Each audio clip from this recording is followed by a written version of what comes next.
Let us talk about biceps brachii. If you see this muscle, it has mainly the short head and the long head.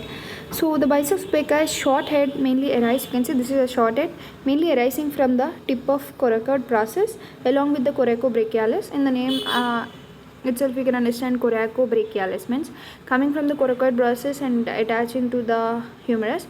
In the before video we discussed about coracobrachialis in detail.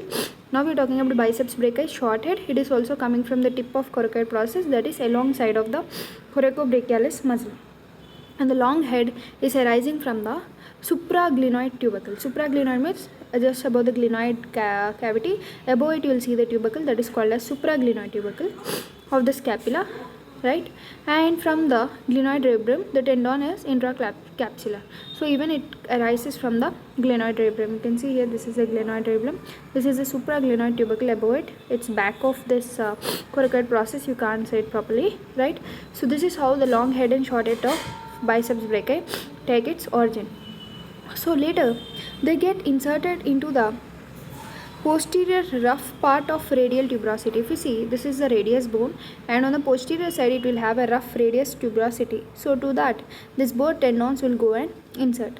So the tendon is separated from anterior part of tuberosity by means of a bursa, and the tendon gives off an extension called bicipital aponeurosis, which separates the median cubital vein from the brachial artery.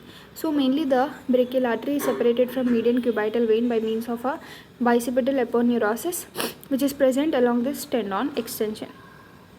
So remember, origin of biceps brachii short head from coracoid process tip, long head of biceps brachii origin from supraglenoid tubercle, and its insertion into the posterior part of radius, that is to the radial tuberosity. So this is about biceps brachii. Next we will discuss the nerve supply of biceps brachii. As I said, all the anterior compartment muscles are supplied by musculocutaneous nerve, which is coming from the lateral cord of brachial plexus, right? So its root value will be C5 and C6. So what is the action of this main muscle, short head and long head of biceps brachii? It is a strong supinator when the forearm is flexed. So strong supinator. All screwing movements are done with it, and it's a flexor of elbow. Flexor of elbow means like this, to flex the elbow, right? Flexor of elbow. And also the short head is a flexor of arm. Remember that the short head is flexor of arm, not the elbow, arm. And the long head prevents the upward displacement of the head of humerus, and it also can be tested against resistance. Like if you see this diagram, it's tested against resistance like this, so that you can sense this biceps brachii muscles. Next we will talk about brachialis in another diagram.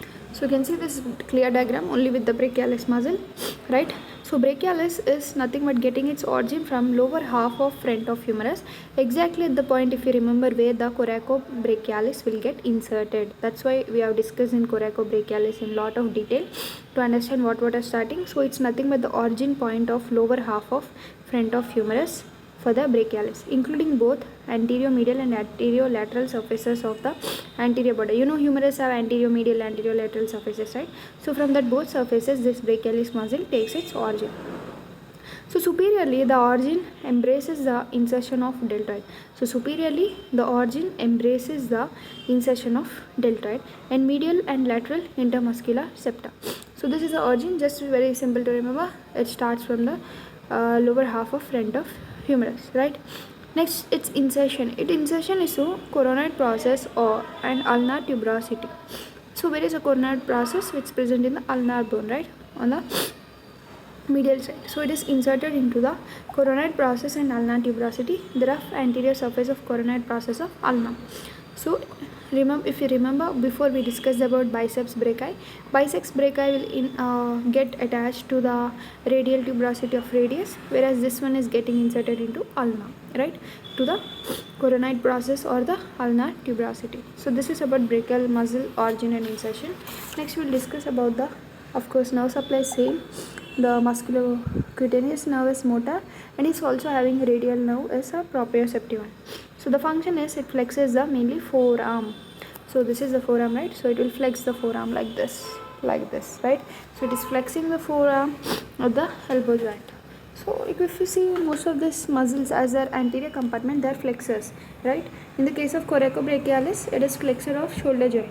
In the case of biceps brachii, it is flexor of both arm and also forearm and elbow joint, right? And this brachialis also, it's a flexor of forearm at the elbow joint. So by this we have completed the muscles of arm. Next we'll discuss about muscular cutaneous nerve in a other video.